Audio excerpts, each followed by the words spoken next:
It was the opposite of what they sell you in paradise type advertisements. Ads. I mean, it was very extreme. The weather was actually very extreme. I mean, the sun was nice, but then we had to work in the sun. That's very different from lying on the beach in the sun, you know? And we had to concentrate in the sun. We had to learn our lines. We had to constantly be moving around. Then weather was really extreme. Sometimes it would be very hot, and then sometimes you would have like a thunderstorm and rain pouring down, which we had to adapt, you know. Sometimes we would then decide to do a different scene, or do the scene in the rain, or then do it in the sun. So everything was always, you know, very kind of stressful. Like, what are we doing? How are we going to do it next? You know, who's going where? What? Who? When? Blah blah blah blah. So it was not like a Paradise Island beach experience. I was covered in sand and sweat the entire time, so it just made it feel a little bit more real, a little bit more grounded, and being able to go for a swim at the end of the day. I just think that's what comes with working in nature, is that kind of you're so vulnerable to the environment. You feel a lot smaller, and I think Knight might have felt that he really had to bow down to nature, to like all the, you know, to the rain or the wind or the sun or waves or whatever it was. We were a bunch of people working, I don't know, around nature in a way, so it kind of put things into perspective a little bit. Whoa, that's so funny. I just answered that like with exactly that terminology. I said it was like a dream, and I said it was like a nightmare at the same time. And I would say that's kind of indicative of the movie, and indicative of all of Knight's movies, is that there's parts of it that feel idyllic and kind of gorgeous and almost serene, to the point of it's like ethereal, and that it's kind of like almost feels uneasy in how beautiful it is, and then it gets super dark. And I feel that is what this movie has. And shooting there was the same thing. Like, we'd swim in between takes and all those, you know, fun stuff, and being on a beach and getting all tan and nice, and then the set would wash away and it'd rain 9 times a day, and, you know, it would just be a nightmare. The kind of very theatrical setting that this is, because we have a beach, we have a sea over there, you know, we have a fourth wall, let's say. We have a wall here behind us, left and right, that's all you have. So there's nowhere to hide. There's nowhere to change kind of energy in a location, you know. It's a very straightforward, kind of strong components of tragedy, you know.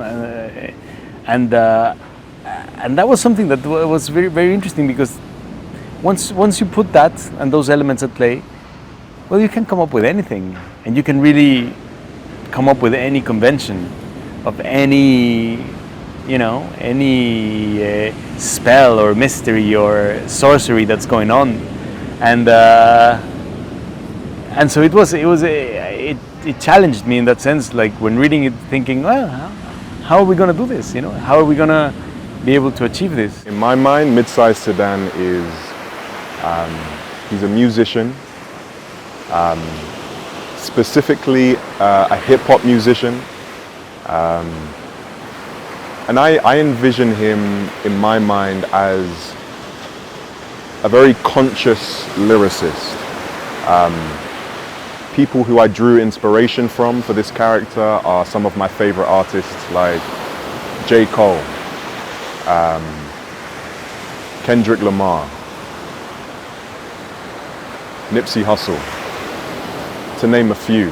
These are artists in the real world who, in my mind, are so conscious and so thoughtful, and have a real sense of who they are. And I drew a lot of inspiration from artists, those artists themselves, and other artists similar, to mold this character. He's a very thoughtful person, Mid-Sized Sedan. Maybe to his detriment, maybe to his benefit, but it's such a great character to explore. So much in favor with this film to create the characters.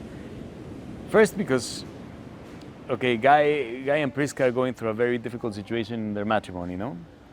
Guy is a person that is very, just to draw broad colors, is very afraid and a bit anal retentive, he's a little bit scared of things, tense in that sense. Not aggressive, but kind of, not going through a good period in his life. He's got very strong ideas about the way he wants to shoot it, the way he composes the shots have been pre-planned, and sometimes the idea of the way to play the scene that you have in your head is very different from the way it's composed. And the way it ends up being physically composed sometimes diametrically opposed the way you've geographically, not just geographically, that means emotionally, because how close you stand to someone, whether you're facing away from them, towards them, these things have their emotional causes. But what I think has given us a lot of faith is that occasionally when you're feeling confused about the way a scene is being constructed physically, you'll get a glimpse of the shot and you'll realize that the storytelling is more clear in the frame than it feels to you. And once that became familiar, that experience, we started to trust more and more. Knight says there's hunters and there are gatherers, and he's a hunter where he knows what he wants, and then the gatherers, they're the directors that turn up on the day and they go, oh, that would be nice, or that could be cool, or Knight's the opposite of that, he knows. And I think I'm like, my tendency is more towards, I'm not a director, but as an actor I'm more towards gathering. Oftentimes I'll show up on the day and I'll have prepared, but I don't know, sometimes I'm not quite so direct as that. And so for me it's, I have to give a lot of trust to Knight that he knows what he wants, he knows what's going to work, and he knows what it'll look like. And so I kind of have to surrender to that being so choreographed, and go, he knows what's going to be good, he knows what's going to look good, so I trust completely in him. Knight has such an incredible clarity of vision, and at the same time is so open to receiving ideas and receiving thoughts and offers. And that's what makes, in my opinion, his work timeless. So it's an honor to be here working on old, and I truly believe this is something truly special, man.